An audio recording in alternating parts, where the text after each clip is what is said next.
Bismillahirrahmanirrahim. Assalamualaikum warahmatullahi wabarakatuh. Alhamdulillahirrahmanirrahim. Wassalatu wassalamu ala asrofil mursalin wa ala alihi wa sahbihi ajmain amma ba'du. Perkenalkan, nama saya Muhammad Fadli. Saya di sini sebagai mahasiswa yang ingin menyelesaikan ujian akhir semester Islamic Worldview.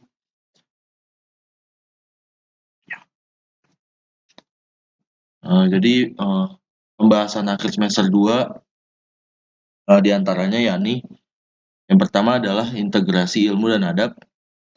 Yang selanjutnya jiwa potensi manusia. Dan selanjutnya jiwa dan problematikanya. Dan selanjutnya konsep alam, seni dan kebudayaan. Selanjutnya konsep bahagia dan sejahtera. Selanjutnya pilar kebangkitan umat Islam. Selanjutnya waspada diabolisme pemikiran. Dan selanjutnya dan terakhir alam goib dan kebangkitan. Nah, yang pertama adalah integrasi ilmu dan adab. Di dalam Islam, ilmu dan adab harus bersatu dan berpadu serta tidak boleh terpisahkan. Karena orang berilmu tanpa adab, maka ia akan melakukan banyak kerusakan-kerusakan di bumi. Orang yang beradab juga harus berilmu agar dapat menjadi ilmu yang bermanfaat. Karena ilmu yang bermanfaat adalah ilmu yang dapat berpadu dengan adab menjadi satu kesatuan. Terdapat satu syair yang mengatakan, ilmu tanpa amal adalah gila, dan pada masa yang sama. Dan setiap amalan tanpa ilmu, maka amalannya tidak akan diterima.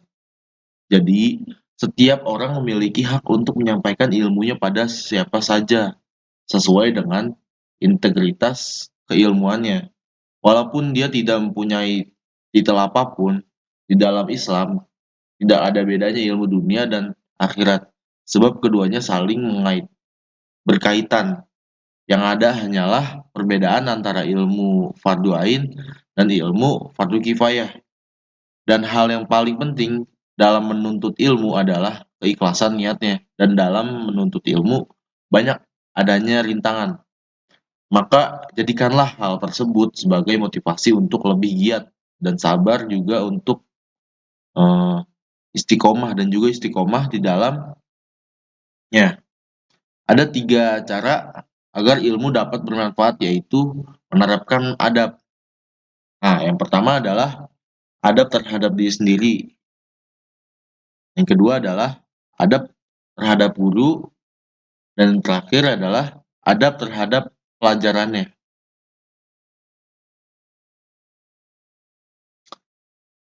Selanjutnya yakni jiwa dan potensi manusia. Tazkiyatun nufus artinya mendidik jiwa. Didikan jiwa diutamakan sebelum mendidik jasad, karena manusia terdiri dari jasad dan rohani. Dalam Al-Quran, ruh dan jiwa dibedakan. Jika jiwa dididik dengan benar, maka akan timbullah ketakwaan dalam dirinya. Tetapi jika dididik dengan tidak benar, timbullah rodzail, atau tidak ada bedanya antara orang Arab dan luar Arab. Semua manusia terlihat dari ruhnya atau jiwanya, bukan dari rasa atau warna kulit atau lainnya. Kata Imam Al-Ghazali, jiwa manusia kotor. Itu berdasarkan 4 perkara. Pertama adalah ubud dunia, cinta pada dunia. Berpenyakit alwah, atau sepuh atau lemah kropos. Contoh, iri, dengki. Nah, penyakit yang kedua adalah terlalu berharap atau bersandar pada manusia dan makhluk. Contohnya seperti laba-laba yang bergantung pada sarangnya. Ria, munafik, dan itu juga. Dan yang selanjutnya ini faktor godaan atau bisikan-bisikan setan atau was-was syaitan yang mengikuti hawa nafsu. Manusia jiwanya terdiri dari 3 unsur, yakni syahwat, akal, dan emosi. Yang selanjutnya adalah konsep bahagia dan sukses. Bahagia atau as-sa'adah, baqaul khair atau idrakul madhulik, yakni terpenuhi kemauannya atau an-najah, sukses. Jadi orang mukmin senantiasa bahagia baik lahir dan batin, senantiasa berada dalam zona kebaikan, senantiasa terpenuhi keinginan-keinginannya, senantiasa menang dan dalam kehidupannya. Itulah disebut kebahagiaan yang hakiki. Qad aflahal mu'minun. Jika khusyuk hatinya, maka khusyuk seluruh anggota tubuhnya. Maka hendaklah fokus dengan menghimpun semua pikiran hanya untuk sholat dan dengan mentadaburi bacaannya. Karena kebahagiaan ditentukan dari sholatnya dan kekhusyuannya. Dalam sholat berdampak positif pada kehidupan pribadinya. Orang muslim senantiasa berzakat dan mereka akan merasa bahagia ketika ia dapat memberi kepada orang lain, karena harta adalah beban. Maka dari itu, orang yang berzakat senantiasa bahagia. Apabila seseorang ingin bahagia, maka harus bisa menjaga sholat. Kebahagiaan seseorang diawali dengan sholatnya yang khusyuk dan diakhiri dengan menjaga waktu sholatnya. Next. Nah, selanjutnya yakni konsep alam, seni, dan kebudayaan.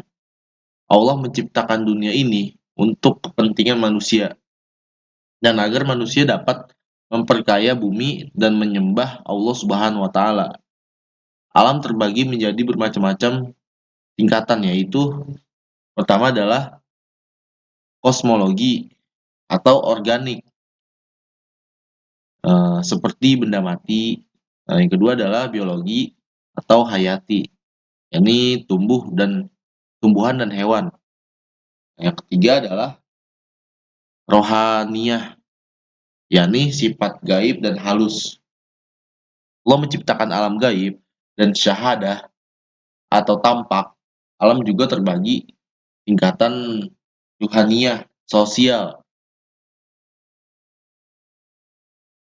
seperti ayat berikut, yang artinya, aku tidak menciptakan jin dan manusia kecuali untuk beribadah kepadaku. Kebudayaan dalam Islam disebut thaqafah atau murnian. Jika unsur alam melalui thaqafah menjadi unsur kebudayaan, manusia diciptakan dari alam materi dan rohani yang tidak dapat dipisahkan. Nah, Islam dalam makmurkan alam tak luput dari politik, karena dengan politik dapat membuat siasat untuk mesejahterakan sosial manusia. Alam juga tidak terlepas dari ilmu, pengetahuan, dan teknologi sebagai alat, dan juga tak luput dari seni dan juga nilai sistem agama dan filsafat, yang mana semua itu harus ditopang dan nilai-nilai keislaman dan tak keluar daripada nilai-nilai wahyu dan lain-lain. Yang selanjutnya adalah pilar kebangkitan umat Islam. Kebangkitan kaum muslimin disebabkan oleh dua hal, dan kerusakannya juga disebabkan oleh dua hal. Kata kunci kebaikan umat ini ada pada keyakinan dan kezuhudan, dan rusaknya umat ini adalah karena sifat bakhil dan angan-angan kosong yang melalaikan, yakni terhadap urusan keimanan, zuhud dalam urusan kehidupan atau keduniaan atau materi. Zuhud artinya membatasi dunia dan dirinya. Zuhud itu bukan ditampakkan dalam bentuk fisik atau dengan pakaian lusuh, akan tetapi zuhud adalah memendekkan angan-angan. Dua hal tersebut merupakan kata kunci kebaikan. Bakhil atau kikir, produk asli orang yang memasukkan dunia pada hatinya sehingga ia pahit karena kecintaannya pada dunia, baik untuk harta, tahta, wanita, atau popularitas. Ia rela jual semua itu demi materi duniawi, sehingga ia lalai dengan dunia. Bahwasanya Nabi Muhammad SAW telah menetapkan keyakinan pada umatnya, karena keyakinan merupakan suatu potensi atau pondasi. Tetapi zaman sekarang keyakinan telah dirusak oleh Ghazwatul Fikri atau perang keyakinan dalam masuknya pemikiran liberal di dalamnya. Dalam Al-Quran ya ini ada 3 tingkatan, yaitu antaranya ilmu yakin, ainul yakin, dan hakul yakin. Materi selanjutnya adalah yakni perjalanan mencari ilmu dari kota Imam Bukhari ke kota Hujan. Imam Bukhari, beliau adalah seorang anak yatim yang sangat tekun dalam belajar, memiliki jiwa yang gigih dan pantang menyerah. Imam Bukhari dikenal sebagai Amirul Mukminin fil Hadis atau Sayyidul Muhaddisin. Gelar yang ia dapat itu merupakan buah hasil dari ketekunan beliau dalam meriwayatkan hadis. Beliau memiliki 1.080 guru. Hadis yang dihafal oleh Imam Bukhari lebih dari 1 juta hadis. Tetapi yang telah diseleksi kurang lebih 600 hadis. 600.000 hadis. Keberhasilan Imam Bukhari itu tidak lain dan tidak bukan karena jasa ibunya juga. Ibunya selalu mendoakan Imam Bukhari agar menjadi orang yang bermanfaat bagi agama, dan ibunya doa seorang ibu bagai doa seorang rasul. Kita sebagai mahasiswa atau sebagai anak muda harus bisa mencontoh Imam Bukhari dalam ketekunannya menimba ilmu, karena peradaban disebabkan oleh ilmu. Jadi jangan pernah berhenti untuk menuntut ilmu, karena itu adalah pilar peradaban. Kalau anak-anak muda tidak memiliki jiwa Islamik, maka runtuhlah suatu peradaban itu. Manusia yang diperlukan oleh Islam yaitu manusia yang memiliki peradaban, visi, dan misi. Selanjutnya, materi selanjutnya yakni waspada diabolisme pemikiran. Istilah diabolisme itu berkait dengan pemikiran, gaya, perilaku, atau watak yang menyerupai iblis atau perilaku keturunannya. Jadi dengan adanya pengaruh was-was ataupun tipuan-tipuan dari pemikiran iblis yang kemudian dimasukkan di dalam jiwa manusia. Manusia ini terkadang menjadi pemikiran manusia menjadi menyimpang, dan menyimpangnya manusia dari jalan kebenaran atau dari jalan Allah Subhanahu wa taala menyebabkan dirinya tersesat, menyebabkan keraguan, menyebabkan lupa akhirat, menyebabkan mudah tergoda dengan hal-hal yang sifatnya pragmatis atau yang simpel. Diabolisme pemikiran itu bagaimana kita mengenal pemikiran-pemikiran yang menyimpang watak satanisme yang mengikuti langkah-langkah setan. Watak setan itu menyebabkan seseorang membangkang atau menentang dari ajaran Allah Subhanahu wa taala. Karena memang watak setan itu senantiasa membangkang, menyimpang. Penyimpangan-penyimpangan setan dihias-hiaskan pada diri manusia melalui pemikiran atau melalui budaya-budaya syahwat. Makanya setan itu tugas pokoknya menghias-hiasi keburukan di dalam diri manusia. Pertama adalah biologisme pemikiran memiliki 3 faktor, diantaranya adalah karena faktor syubhat, kedua faktor syahwat, ketiga adalah faktor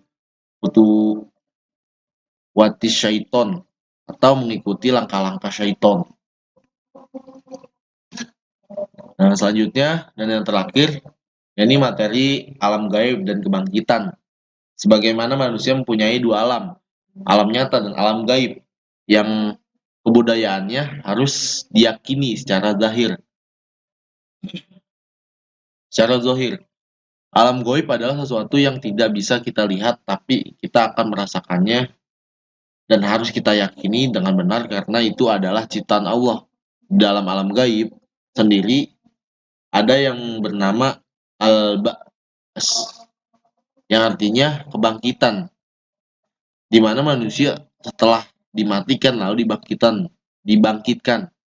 Kebangkitan yang dapat dengan kita contohnya adalah ketika bangkit dari tidur juga menggunakan ya basukum sampai ajal yang telah ditetapkan dari kebangkitan akan Allah tunjukkan di alam mahsyar. Di antaranya ini pertama hari kenampakan, kedua adalah hari pembalasan, yakni penimbangan, penghisaban, hari perincian. Sekecil apapun amal kita, perbuatan justru diterima di sisi Allah karena lebih ikhlas. Mungkin sekian dari saya, kurang lebih mohon maaf. Assalamualaikum warahmatullahi wabarakatuh.